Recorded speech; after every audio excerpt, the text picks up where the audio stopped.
Professor Jake Williams felt his stomach drop as the transport shuttle's engines powered down. Through the viewport, he could see the most incredible sight of his life. Stellar Academy stretched out like a glittering city in space. The massive station was home to alien teenagers from all across the galaxy, and somehow, Jake was about to become their teacher.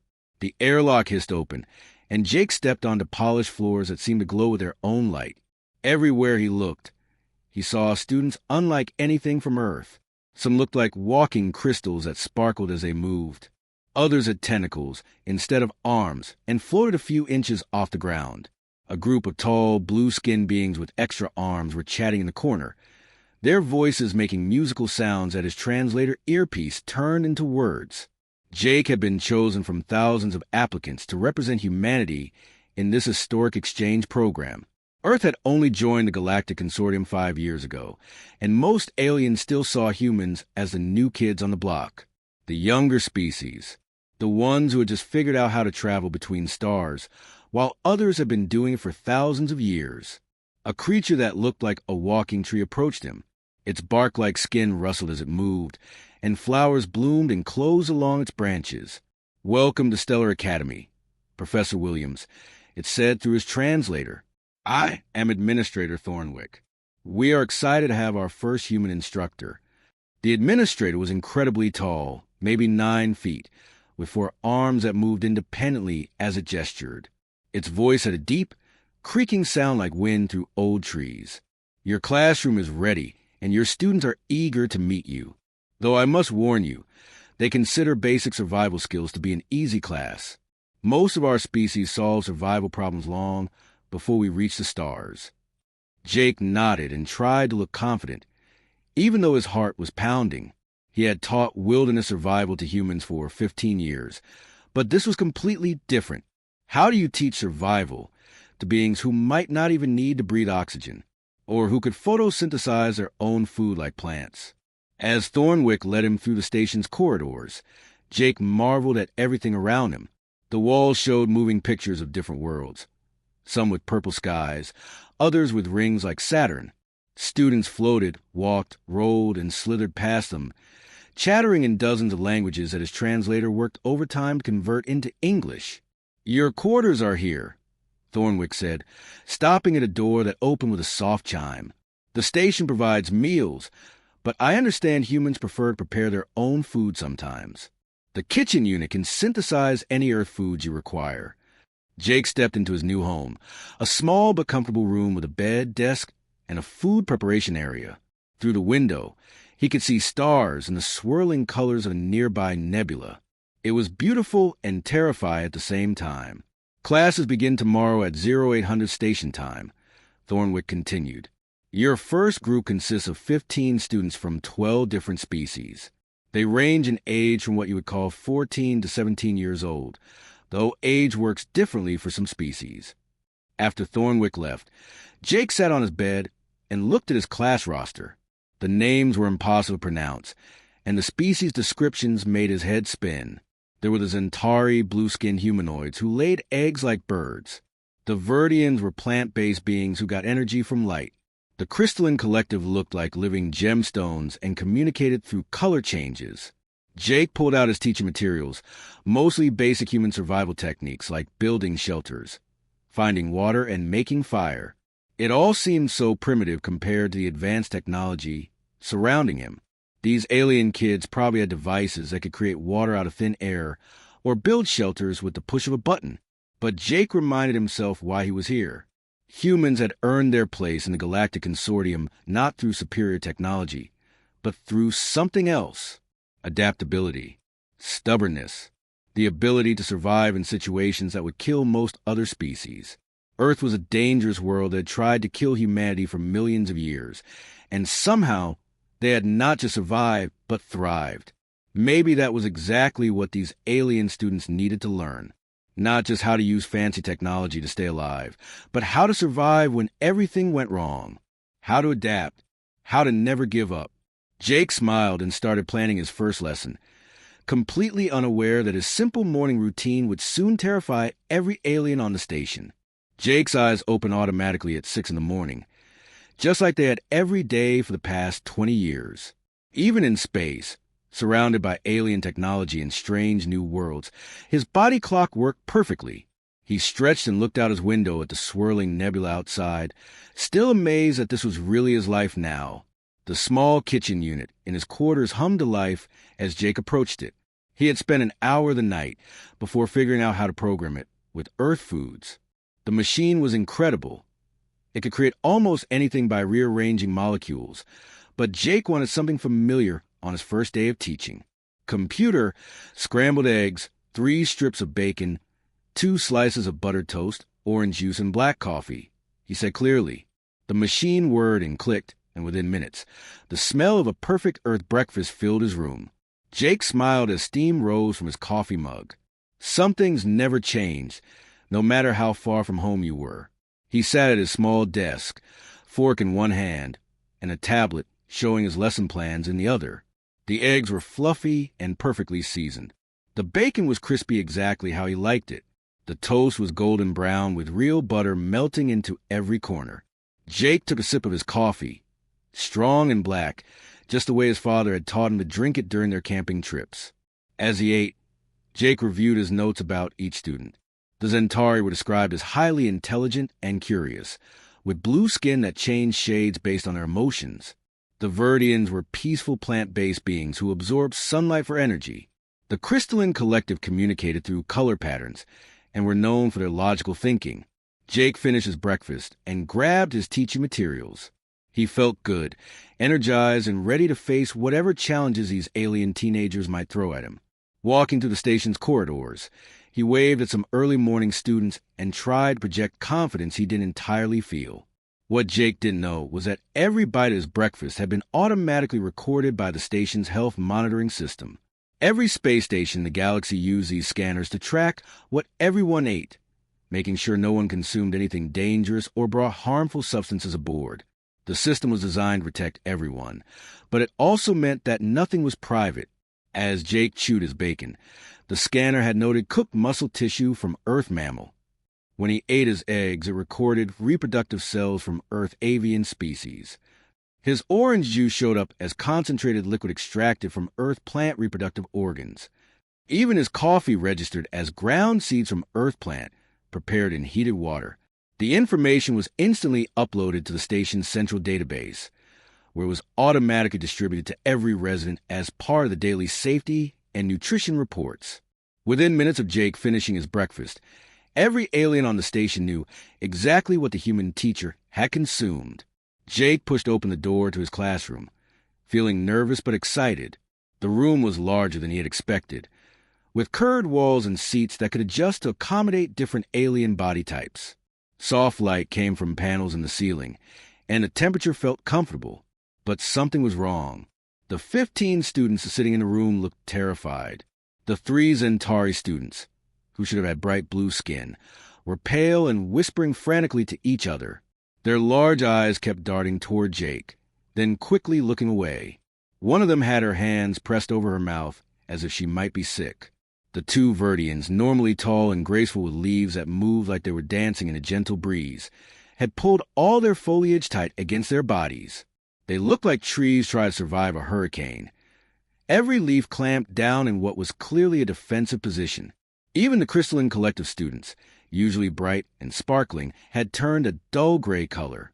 Jake had read that this meant they were either very sad or very frightened. Jake smiled and set his materials on the desk, assuming everyone was just nervous about their first class with a human teacher. "Good morning, everyone," he said cheerfully. "I'm Professor Williams, and I'm excited to be here with all of you." The students exchanged worried glances. A few whispered conversations started up around the room, too quiet for Jake's translator to pick up clearly. Jake began writing his name on the smartboard, completely unaware that his simple breakfast had just branded him as the most terrifying predator these young aliens had ever encountered. Jake had just finished explaining the basics of shelter construction when the morning break chime sounded throughout the classroom. Most of the students quickly gathered their belongings and hurried toward the door, but one young Centauri hung back. Her normally bright blue skin had turned an almost gray color, and her hands were shaking. Jake was packing up his teaching materials when she approached his desk. She moved slowly, like she was forcing herself to walk forward against every instinct telling her to run away. Her large, dark eyes kept darting between Jake's face and the floor. "Professor Williams," she whispered, her voice so quiet that Jake had to lean forward to hear her. "The nutrition report that came out this morning. Is it true what you consumed for breakfast?" Jake looked at her with genuine confusion. He had no idea what she was talking about. "The nutrition report? I'm sorry, Clicks, but I don't understand." "What report?" The young alien's skin turned even paler, if that was possible. "The daily food safety report that goes out to everyone on the station. It listed everything you ate this morning. Is it accurate?" Jake thought back to his breakfast and shrugged. "Well, I had scrambled eggs, some bacon, toast with butter, orange juice, and coffee. Pretty standard stuff. Why do you ask?" The moment the words left Jake's mouth, Clicks took several steps backward. Her eyes went wide with what could only be described as pure terror. You really ate all of that?" "Yeah, of course I did. It was a good breakfast. Is there something wrong with the food synthesizers? Did I eat something bad?" Jake was getting more confused by the second. The girl looked like she had just seen a ghost. Clicks turned and ran out of the classroom without another word. Jake stood there for a moment, completely baffled.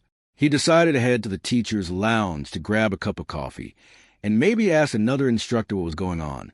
But as soon as he stepped into the hallway, he knew something was very wrong. Groups of alien students were clustered together, all talking in hushed, urgent voices. Every conversation stopped the moment they saw Jake. Some students pressed themselves against the walls to get as far away from him as possible as he walked past. Others just stared at him with expressions of shock and fear. Jake heard fragmented conversations in dozens of different languages, even though his translator was working overtime. Words like monster, predator, and Deathbringer kept coming through clearly. In the teacher's lounge, Jake found two instructors huddled around a datapad, speaking in worried tones. They looked up when he entered, and both took an instinctive step backward. "Professor Williams," said Dr. Vex, a tall, elegant being with silver skin and too many joints in her arms. "We need to talk. Have you seen the morning nutrition report?" "Everyone keeps asking me about that, but I have no idea what you're talking about," Jake replied, pouring himself a coffee from the machine. Both instructors watched him drink it like he was consuming poison. Dr. Vex held up the data pad with trembling fingers. "This morning, the station's dietary scanners recorded everything you ate. The information was automatically distributed to every resident for safety purposes. But Jake, do you understand what your breakfast means to the other species here?" Jake read through the report, which listed his food in cold, clinical terms. He still didn't see the problem. "It's just breakfast. What's the big deal?" "The eggs," Dr. Vex said slowly. "To the Zentari, eggs are unborn children. They lay eggs to reproduce, Jake. From their perspective, you started your day by eating babies." Jake felt his stomach drop. "Oh no, I had no idea. I never thought." "The bacon," continued the other instructor, a being that looked like a walking tree. "That's burned flesh to my people, the Verdians. We're peaceful beings who have never consumed animal matter. The idea of cooking and eating muscle tissue is absolutely horrifying to us." Jake set down his coffee cup with shaking hands. "This is getting worse, isn't it?" "Your coffee beans," Dr. Vex went on, "are ground seeds. There are 12 species on this station that consider seeds to be sacred because they represent future life. You ground them up and boiled them in water. And the orange juice," added the Verdian instructor, "is concentrated life essence extracted from reproductive organs. Some species here reproduce through fruit-like pods. To them, orange juice is literally liquefied babies." Jake sank into a chair, his head in his hands. "I've accidentally announced to the entire station that humans are baby-eating monsters, haven't I?" Through the lounge windows, Jake could see students running through the corridors. Some were crying. Others were making what looked like frantic phone calls, probably to their parents. A group of crystalline beings had turned completely black, which Jake now realized probably meant they were terrified. "Professor Williams," Dr. Vex said gently, "I think we need to have an emergency meeting with the station administrator. This situation is spiraling out of control very quickly." Jake could only nod as he watched his teaching career, and possibly humanity's place in the Galactic Consortium, crumble around him, all because he wanted a normal breakfast on his first day. Within 2 hours of Jake's breakfast revelation, emergency alarms were ringing throughout Stellar Academy. Dr. Rachel Bennett, the station's head xenobiologist, had locked herself in her laboratory and was frantically pulling up every piece of data she could find about human dietary habits. What she discovered made her hands shake as she typed. The main auditorium had never been so packed. Students, teachers, administrators, and even maintenance staff crowded into every available seat. Some aliens were floating near the ceiling. Others had squeezed themselves into corners, and a few species that normally avoided crowds had come anyway. The fear in the room was thick enough to cut with a knife. Dr. Bennett stood at the podium, her normally calm demeanor completely gone. She was a Vaxian, a species known for their analytical minds and unshakable composure. But today her gray skin had taken on an almost white tinge. Her 4 eyes kept darting between her notes and the crowd. "Fellow beings," she began, her voice trembling slightly, "I have spent the last 2 hours reviewing Earth's complete dietary database, and what I have found is unprecedented in galactic history." The auditorium fell completely silent. Even the air recycling system seemed to quiet down. Dr. Bennett activated the large holographic display behind her. Images of Earth foods began cycling through: hamburgers, salads, sushi, fruit bowls, steaks, vegetables, nuts, dairy products. To most of the aliens watching, it looked like a horror show. Professor Williams' breakfast this morning was not unusual for species. Dr. Bennett continued, "In fact, it represents something far more terrifying than we initially realized. Humans are not simply omnivores who occasionally eat meat and plants. They are apex predators who actively hunt and consume representatives from nearly every category of life in the known galaxy." A young crystalline student near the front turned completely black and made a sound like breaking glass. Several Verdians began to sway as if they might faint. "Let me break this down," Dr. Bennett said, pulling up detailed charts. "In a single typical meal, humans consume animal muscle tissue, which they call meat. They eat reproductive cells from various species, which they call eggs. They consume plant matter, leaves, roots, stems, flowers. They grind up seeds and brew them into drinks. They extract juices from fruits, which are essentially plant reproductive organs." The crowd began to murmur, and the sounds were not pleasant. Jake, who had been asked to attend, sank lower in his seat near the back of the auditorium. Every alien eye in the room seemed to be burning into him. "But it gets worse," Dr. Bennett announced, and somehow the room became even quieter. "Humans don't just eat these things separately. They combine them.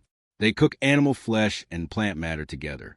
They create dishes that mix the reproductive cells of multiple species. They have something called surf and turf, where they consume both land and sea creatures in the same meal." A group of aquatic aliens near the middle of the auditorium made sounds that Jake's translator couldn't even process. Several species were now openly crying, their various forms of tears creating puddles on the floor. Dr. Bennett clicked to the next slide, showing images of human food preparation. They use fire to cook their prey. They use tools to hunt. They preserve meat for long periods and consume it later. They have created thousands of different ways to kill, prepare, and consume other life forms. This is not survival behavior. This is systematic predation on a scale we have never encountered. Jake watched in horror as several aliens began leaving the auditorium. He could hear some of them making frantic calls on their communication devices, probably to their home worlds. The universal translators were picking up phrases like evacuation request, immediate extraction, and predator alert. Furthermore, Dr. Bennett continued, humans appear to enjoy this behavior. They have entire industries devoted to killing and processing other life forms. They celebrate this consumption with social gatherings. They have competitions to see who can consume the most. They have created art forms around the preparation and consumption of other beings. A tall, elegant alien that looked like a walking flower began to visibly wilt. "Are you saying She called out that humans hunt for pleasure, not just survival. Dr. Bennett nodded grimly.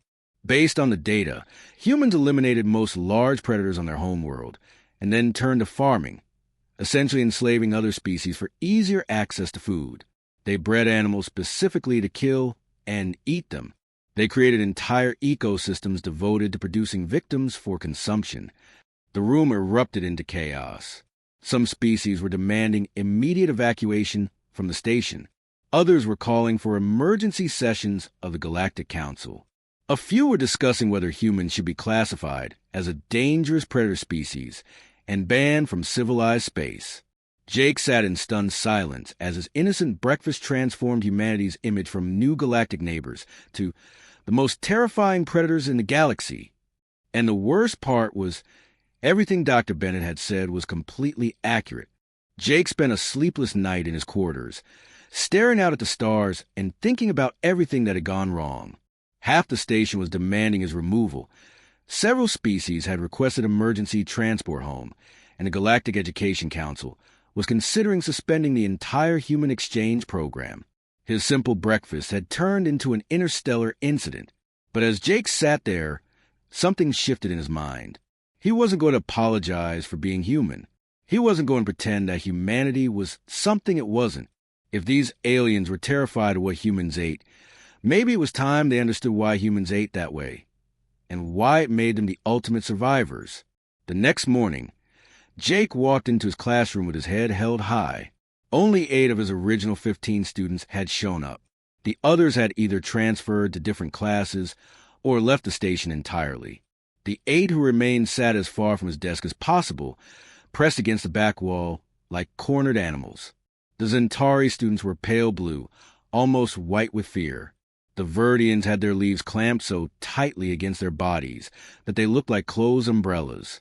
Even the usually confident crystalline beings were a dull gray color that Jake now knew meant terror. Jake didn't sit behind his desk like usual. Instead, he walked to the center of the room and sat cross-legged on the floor, making himself smaller and less threatening. He looked each student in the eye and spoke in a calm, steady voice. "I know you're all scared of me right now," he began. "You've learned that humans eat things that horrify you, and you're wondering what kind of monsters we are. Well, let me tell you a story about monsters." The students shifted nervously, but none of them left. They were terrified, but they were also curious. "Earth is a death world," Jake continued. "I know that sounds dramatic, but it's true. Our planet has tried to kill us since the day the first humans stood upright. We've survived ice ages that covered half our world in glaciers. We've lived through volcanic eruptions that blocked out the sun for years. We've endured droughts, floods, earthquakes, hurricanes, and diseases that wiped out entire populations." Jake stood up slowly and began pacing, his voice growing stronger. But the planet itself wasn't our only enemy. Earth was full of creatures that wanted to eat us. Giant cats with teeth like daggers. Bears that could crush our skulls with one swipe. Snakes with venom that could kill us in minutes. Wolves that hunted in packs. Even tiny insects that carried diseases capable of killing millions of us. The crystalline student named Prism flickered from gray to pale yellow, the first color change Jake had seen from any of them in days. It was interest, Jake realized. They were starting to listen. "So how do we survive?" Jake asked, spreading his arms wide. "We did whatever it took. When the big animals were too dangerous to hunt, we ate plants. When the plants died in winter, we ate whatever animals we could catch. When both were scarce, we ate insects, roots, bark from trees, anything that would keep us alive one more day." Jake pulled up a holographic display, showing Earth's different environments. "We didn't just survive in one place like most species. We spread across our entire planet.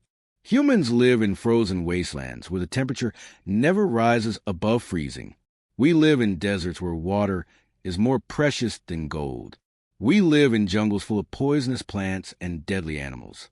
We even live in the mountains where the air is so thin that most creatures can't breathe." The Verdian student, Bloom, slowly began to unfurl her leaves. She was listening intently now. "You want to know why humans eat everything?" Jake asked, his voice rising with passion. "Because we learned that survival isn't about being picky.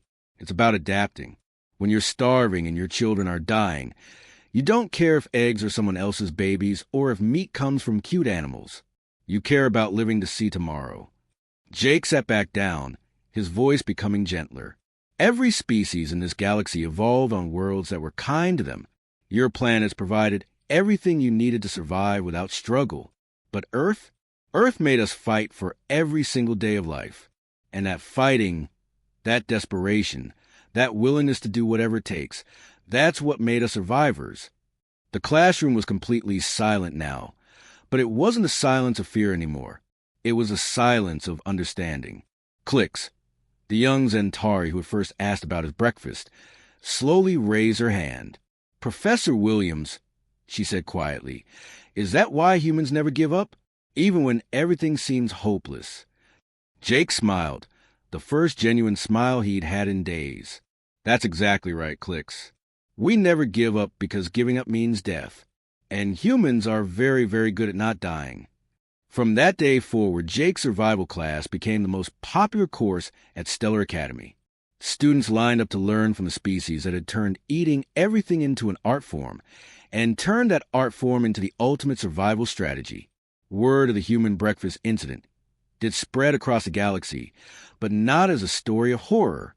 It became a legend about the species that would eat anything, live anywhere, and never, ever give up.